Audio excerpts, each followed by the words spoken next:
7분만 집중해서 이 영상을 끝까지 보면 어디 가서 카미 얘기가 나왔을 때 "아, 카미 알지" 하면서 한마디 거둘 수 있을 것이다.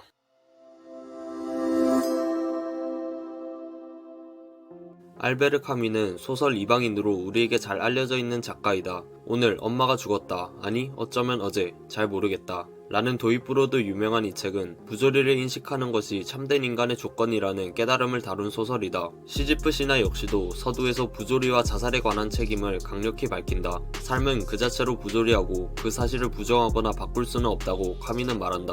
참으로 진지한 철학적 문제는 오직 하나뿐이다. 그것은 바로 자살이다. 또한 카미가 관심을 가진 것은 부조리에 대해 우리가 어떤 태도를 가져야 하는지이다.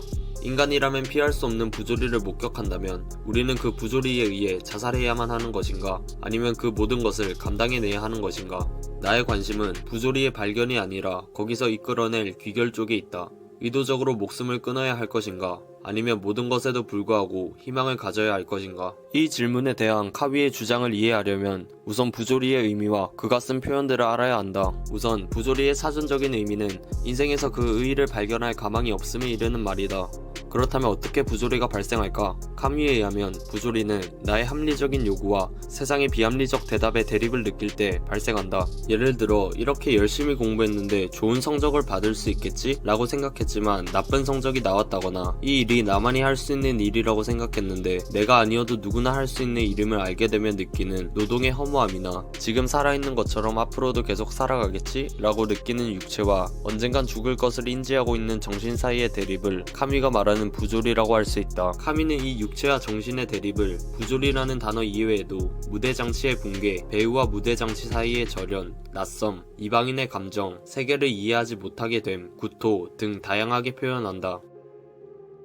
일반적으로 희망은 긍정적인 단어로 쓰인다. 어떤 일을 이루거나 하기를 바란다거나 앞으로 잘 될 가능성을 나타내는 데에 희망이라는 단어를 사용하기 때문이다. 하지만 시지프 신화에서의 희망은 단지 부조리를 구성하는 한 항에 지나지 않는다. 우리는 미래를 내다보며 산다. 내일, 나중에, 네가 자리를 잡게 되면, 나이가 들면 하는 식으로. 이런 자가당착은 참 기가 찰 일이다. 우리는 미래에 대한 희망을 갖는데 카미는 이를 자가당착이라고 표현한다. 미래에 최종적으로 우리를 기다리고 있는 것은 죽음뿐인데 미래에 집착하는 것이 모순이라는 말이다. 앞서 살펴봤듯이 부조리는 인간의 합리적인 요구와 세상의 비합리적인 대답의 대립이었다. 그리고 희망은 그 구성 요소인 인간의 합리적인 요구를 나타낸다고 카미는 말한다. 하지만 희망을 갖지 않는다는 것이 가능할까? 불가능하다. 인간은 생각을 하고 사유할 수 있기 때문이다. 바로 희망을 갖지 않는 게 불가능하다는 이 사실 때문에 부조리는 발생한다. 여기에서 모든 갈등이 시작되는 것이다. 희망이 있다는 것은 그와 대립하는 현실이 있다는 말이고 그것은 부조리가 존재한다는 말과 동일하다. 우리가 인간이 아닌 존재였다면, 나무들 중 한 그루의 나무였다면, 한 마리의 고양이였다면 이런 정신과 육체 사이의 대립, 부조리라는 것 자체가 존재하지 않았을 것이다. 사유하는 인간이기에 부조리는 필연적이게 된다. 이 세계와 나의 정신이 갈등과 마찰의 근본을 이루는 것은 바로 그에 대한 나의 의식 자체가 아니고 무엇이겠는가?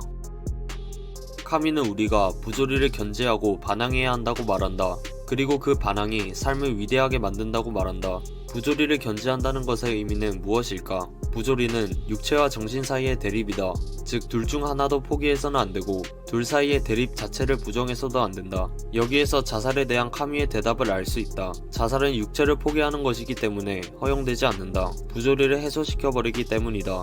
자살을 선택해 부조리를 해소할 수 있지만 그렇게 해서는 안된다. 왜냐하면 인간으로 태어난 우리에게 부조리는 짊어져야 할 운명이기 때문이다. 우리가 취할 수 있는 태도는 단 하나, 삶을 살아감으로써 부조리에 대항하는 것이다. 산다는 것은 부조리를 살려놓는 것이다. 유일하게 일관성 있는 철학적 태도는 곧 반항이다. 반항은 인간이 자신에게 끊임없이 현존함을 뜻한다. 반항은 동경이 아니다. 반항에는 희망이 없다. 그 반항은 깔아뭉개려드는 운명에 대한 확인, 그러나 그에 따르기 마련인 체념을 거부하는 확인일 뿐이다. 그리고 카미는 우리에게 시지프라는 인물을 통해 반항이라는 태도를 전달한다. 시지프는 신에게 대적했고 더 이상 인간이 죽을 필요가 없도록 죽음의 신을 쇠사슬로 묶었던 인물이다. 하지만 우연히 죽음의 신이 풀려났고 시지프는 속임수를 써서 지하세계를 탈출하지만 결국 붙잡히게 되고 신들은 그에게 영원한 형벌을 부과한다. 그는 바위를 산꼭대기까지 밀어 올려야 하는데 산꼭대기에 닿자마자 바위가 밑으로 굴러 내려가는 것이다. 그는 죽음을 증오하고 의미 없는 일을 하도록 선고받았다. 이는 진정으로 비극적인데, 왜냐하면 시지프는 자신의 운명을 인식하고 있기 때문이다. 하지만 시지프가 자신의 노동의 부질없음과 운명의 확실성을 깨달을 때 그는 상황의 부조리를 깨닫고 그것을 기꺼이 수용할 수 있을 만큼 자유로워진다. 한 생애의 전체에 걸쳐 펼쳐져 있는 반항은 그 삶의 위대함을 회복시킨다. 의식과 반항, 이 거부 행위는 포기와 정반대다. 인간 가슴 속에 깃든 환원될 수 없고 정열에 찬 모든 것이 함께 그의 삶에 맞서 거부를 고무한다. 이 부분에서 왜 이 책의 제목이 시지프 신화인지 알 수 있다. 거대한 돌을 들어 산비탈로 굴려 올리기를 수백 번이나 되풀이하는 하는 그의 운명을 인간으로 태어나 필연적인 부조리를 겪는 우리와 노동을 반복하는 현대의 노동자들의 운명에 비유한 것이다. 또한 카미가 말하는 반항은 니체의 운명관 아모르 파티와 유사한 점이 많다. 삶을 거부하지 않는 것, 인간으로 태어난 운명과 그 운명에서 필연적으로 비롯되는 부조리를 피하지 않고 견지해 나가라는 태도는 내 운명을 사랑하라라는 아모르 파티와 너무나 닮았다. 인생은 고통의 연속이다라는 말은 참인 듯하다. 각자의 환경에서 겪는 고통의 정도는 각각 다르겠지만 주목해야 할 점은 그 고통에 대한 위대한 철학자 석학들의 태도이다. 그들이 고심 끝에 내린 결론이 하나같이 운명을 포기하지 않고 지탱해 나가라는 걸 보면 고통에 대한 최종적 결론이 자살이 아니라는 것만큼은 자명해 보인다. 한 생애에 걸친 반항이 삶의 위대함을 회복시킨다는 카미의 말에 명확하게 공감이 되진 않더라도 한 가지만 기억해 두도록 하자. 세상이 불합리한 대답을 내놓는다고 해서 나의 합리적인 요구를 포기하지 말아야 한다.